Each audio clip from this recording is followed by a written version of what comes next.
Back to my channel. Today I've got 4 easy ways to connect with your spouse.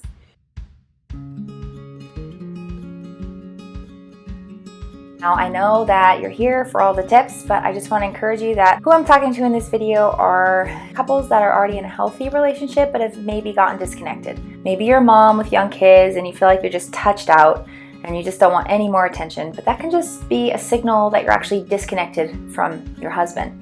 And today I want to encourage you that there are some little things you can do to maintain unity and connection in your marriage so that you don't get to the point where it just keeps spiraling and spiraling and then you wonder why you're just in this partnership instead of a mutual, connected, unifying relationship that God has intended. So I'm going to get right into the tips because I know that's what you're here for. So my first tip when it comes to establishing connection in your relationship and cultivating it is to focus on what you want to see grow. Now this sounds simple, but super powerful. We can spend all day thinking about all the ways our spouse is driving us crazy, frustrating us, annoying us, and guess what? We're gonna find them. We're gonna find all the things they do that drive us nuts.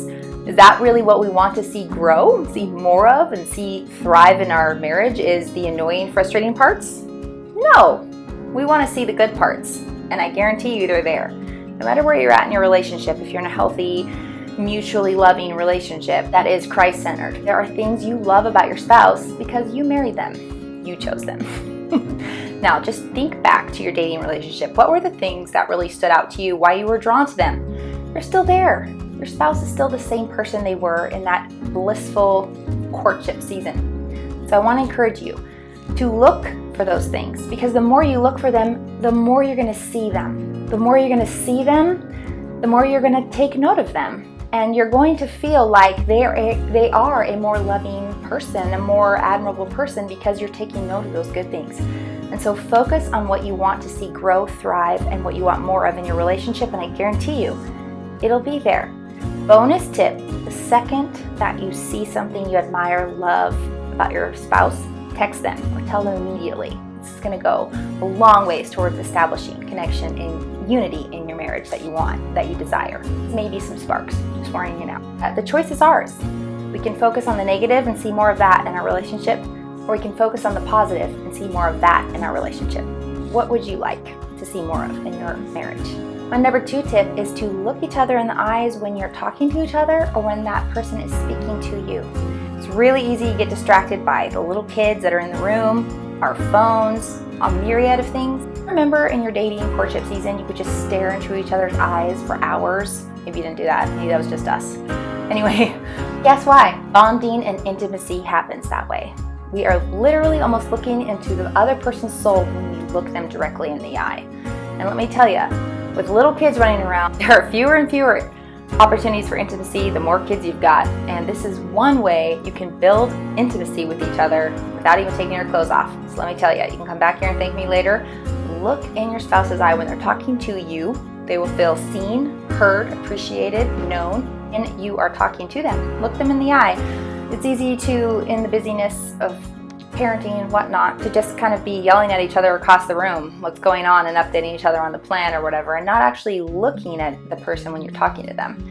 So look at each other in the eye when you're speaking or when you're listening. Tip number 3 is kiss your partner for minimum 2 seconds. It kind of becomes a default that we just give each other a quick smack on the cheek. Our lips, love you babe, see you later, see you at the end of the day or whatever. And this shouldn't be the norm. It should kind of be more of the exception. So bonus, look each other in the eye when you're kissing, but try to linger just a little bit. It should be long enough you feel a little bit awkward and you're making your kids awkward, especially if they're teenagers, then you know you've really hit the sweet spot. So kiss for minimum 2 seconds, look in each other's eyes. This will really build connection and intimacy. It just gets you on that same page kind of physically and bonds you, and that leaks out into other areas of your marriage. It leaks out into wanting to have intimacy in other areas, whether that's physical, whether that's emotional. Just make that eye contact and the lip contact. And how often do we actually get to kiss each other in the chaos of the day and the busyness? I mean, we're usually gone from each other and apart for most of the day. So taking the opportunity for just 2 more seconds, is it really that hard? Is it really that difficult to find 2 more seconds? I don't think so, guys. Totally worth it. All right, my final tip for you today is to be interested in your spouse's interests or hobbies. Now, this is something that I think is really easy to do when we're parents. We know to kind of be interested in our kids and what they're doing, whether they want to ramble on and on about their Lego creation forever.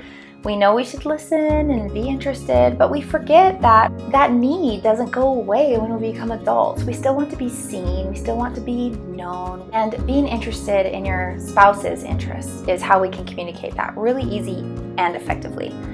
Now, this can just mean that you're asking them questions about it. This can mean that you're joining them wherever that's possible or wherever you have the opportunity to join them in their interests. But it also just means that you're not holding over their head or discouraging them because they have these hobbies and interests that are outside of you or that you don't like. If you're a husband that really hates shopping, or if you're a wife that doesn't want to go fishing. But there's opportunities to maybe even just chat with your spouse about those things that they're doing. Do it with them, and whenever you have the time and capacity to join them, it's going to really bless your relationship. And a little tip is, if your spouse is enjoying their interests and hobby separate from you and you're finding yourself being resentful, take the opposite approach and maybe just bring them their favorite drink. It's a long way to bring your husband a beer while he's out working on the car and give him a kiss on the cheek, instead of being like, oh, why is he not in here talking to me? Trust me, he will more likely want to come back in and talk to you after that than if you're just inside being bitter. Nobody wants to come back in and talk to a bitter wife. Ask me how I know. Out in our marriage is that I know way more about car repairs and maintenance than the average woman. And my husband probably knows a lot more about home birth and content creation than the average dude. In fact, you can kind of get him started, and some dudes have unfortunately gotten themselves into a very interesting conversation. But it's a really important. Your spouse feels like you love them and love their interests, and it shows up that way as you take notice of their hobbies and you take notes of them. So I just want to leave you with those tips today. I hope they've encouraged you, and if they have, I would just suggest that you go ahead and hit that subscribe button so you can stay tuned for upcoming content if you're looking for some more encouragement and tips. Thanks for being here today, and I'll see you in my next video. Bye-bye.